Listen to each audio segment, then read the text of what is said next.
students. Today we are going to learn is about the respiration. What do you mean by the respiration? Respiration means the organic compounds such as the glucose broken down to provide the energy in the form of ATP. What do you mean by the ATP? ATP means the adenosine triphosphate. It is known as the energy currency. In what sometimes it's asked, what do you mean by the energy currency? Write down the name of the energy currency. That's you know about the ATP is known as an energy currency. You know very well the ATP molecule they provide the energy for the various life process, various activities like the construction of muscles, the protein synthesis and the nerve impulse, the conduction of nerve impulse and the many other activities. कि जो ये ATP होता है adenosine triphosphate जिसको कि हम ATP currency के रूप में जानते हैं, इसका यूज ये हमें इंस्टेंटली एनर्जी देने के लिए करता है और इसका यूज हम मसल्स के कंस्ट्रक्शन में भी कर सकते हैं। इसके अलावा जो प्रोटीन सिंथेसिस होता है, प्रोटीन का निर्माण होता है, उस समय भी हम इसका यूज करते हैं और नर्व इम्पल्स के कंडक्शन में भी इसका यूज है और मैनी अदर एक्टिविटी में भी हम मसल ATP का यूज करते हैं। यहाँ पर ये चीज़ देखने की बहुत इंपॉर्टेंट थिंग ये है कि जो ग्लूकोज मॉलिक्यूल होता है ये ऑर्गेनिक कंपाउंड है, कॉम्प्लेक्स कंपाउंड है। ग्लूकोज का जो फॉर्म होता है, केमिकल फॉर्मूला होता है C6H12O6, बहुत ऑर्गेनिक कॉम्प्लेक्स कंपाउंड होता है। इसका ब्रेकडाउन होता है साइटोप्लाज्म के अंदर, तो 3 कार्बन मॉलिक्यूल वाला पायरुवेट बनता है। अब ये जो पायरुवेट है इसका 3 टाइप से यहाँ पे ब्रेकडाउन होता है, जिसको आप देख सकते हैं। ये जो इसको the presence of oxygen, oxygen की प्रेजेंस के बेसिस पे इसको हमने फर्दर क्लासिफाई किया है एरोबिक रेस्पिरेशन में, एनारोबिक रेस्पिरेशन में और सेलुलर रेस्पिरेशन में। अगर breakdown of molecule the glucose molecule in the presence of oxygen is known as the aerobic respiration.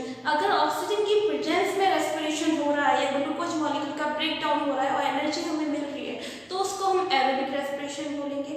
अगर breakdown of glucose molecule in the absence of oxygen, अगर oxygen की अनुपस्थिति में अगर ब्रेकडाउन होता है तो हम उसको एनारोबिक बोलेंगे। इसके अलावा यहाँ पर सेल के अंदर आपने 9th क्लास में सेल स्ट्रक्चर पढ़ा है, तो वहाँ पे आपने सेल ऑर्गेनल्स के बारे में स्टडी किया हुआ है। एक सेल ऑर्गेनल होता है माइटोकॉन्ड्रिया, जिसको कि हम power house of the cell बोलते हैं। माइटोकॉन्ड्रिया का जो इनर पार्ट होता है वहाँ पर एक रिएक्शंस पाई जाती है, वहाँ पे ग्लूकोज का मॉलिक्यूल ब्रेकडाउन होता है, उसको हम सेलुलर रेस्पिरेशन कहते हैं।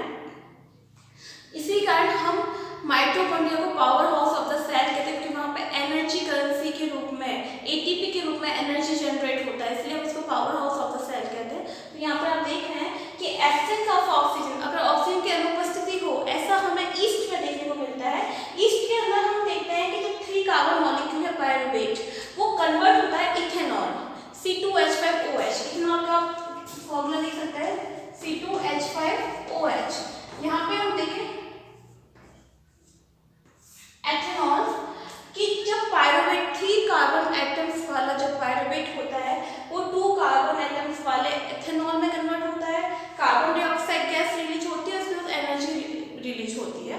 नेक्स्ट है द लेक ऑफ O2 कि मसल सेल्स के अंदर इस तरह का ब्रेकडाउन हमको देखने को मिलता है कि वहाँ पर लैक्टिक एसिड फॉर्म होता है, 3 कार्बन एटम मॉलिक्यूल होता है ये और एनर्जी रिलीज होती है। जब लैक्टिक एसिड का एक्यूमुलेशन हो जाता है हमारी मसल्स के अंदर, तो इस तरह से जब हम एक्सरसाइज करते हैं, मसल्स क्रैम्प होते हैं, उस समय हमें लैक्टिक एसिड की स्टोर होने के कारण हमें पेन फील होता है, इस सिचुएशन को फटीग बोलते हैं।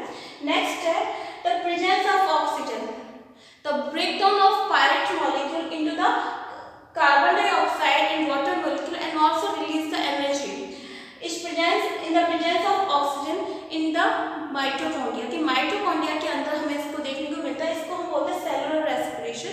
तो इस तरह से हम देख रहे हैं कि जो रेस्पिरेशन जब होता है तो रेस्पिरेशन के लिए 3 टाइप्स का रेस्पिरेशन है on the basis of the oxygen, कि ऑक्सीजन की प्रेजेंस के बिहाफ पे हमने यहाँ पे क्लासिफाई किया है aerobic respiration, anaerobic respiration and cellular respiration. आप यहाँ पर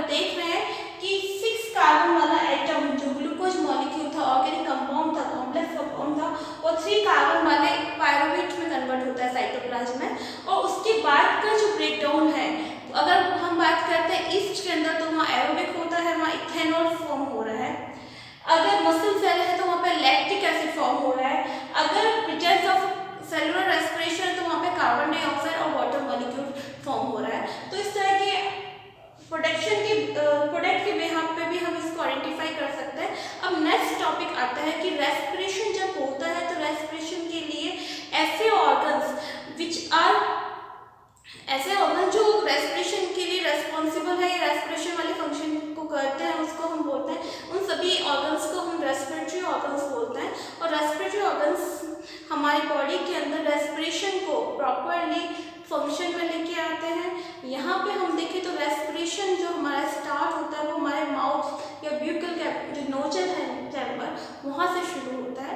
और वहाँ से होते होते जो हमारा थोरेसिक कैविटी है, इस थोरेसिक कैविटी जो चेस्ट के अंदर होता है, इस चेस्ट के अंदर आप डायफ्राम देख सकते हैं, आप रिब्स देख पा रहे हैं कि यहाँ पर एक बोन का एक रिब्स केज होता है। इस रिब्स केज में तो थोरेसिक कैविटी है, वहाँ अंदर जो लंग्स है, वन पेयर ऑफ लंग्स है, वो वहाँ पर बहुत सॉफ्ट ऑर्गन होते हैं और वो वहाँ पर प्रोटेक्टेड रहते हैं। तो इस तरह से रेस्पिरेटरी ऑर्गन्स के अंदर हमारा नॉस्ट्रिल है, नॉस्ट्रिल के बाद नेजर है, आपका विंड पाइप जिसको हम ट्रेकिया कहते हैं, जहाँ ठीक है विंड पाइप होता है। विंड पाइप सीधा बाइफरकेट होके हमारे चेस्ट के अंदर, चेस्ट कैविटी के अंदर ये दो भागों में डिवाइड हो जाता है और दो लंग्स के अंदर चला जाता है। लंग्स के अंदर एल्वेलाई पाई जाती है, ब्लड वेसल्स पाई जाती हैं। और इस तरह से हम इस रेस्पिरेटरी ऑर्गन्स के बारे में या रेस्पिरेशन के बारे में नेक्स्ट वीडियो के अंदर हम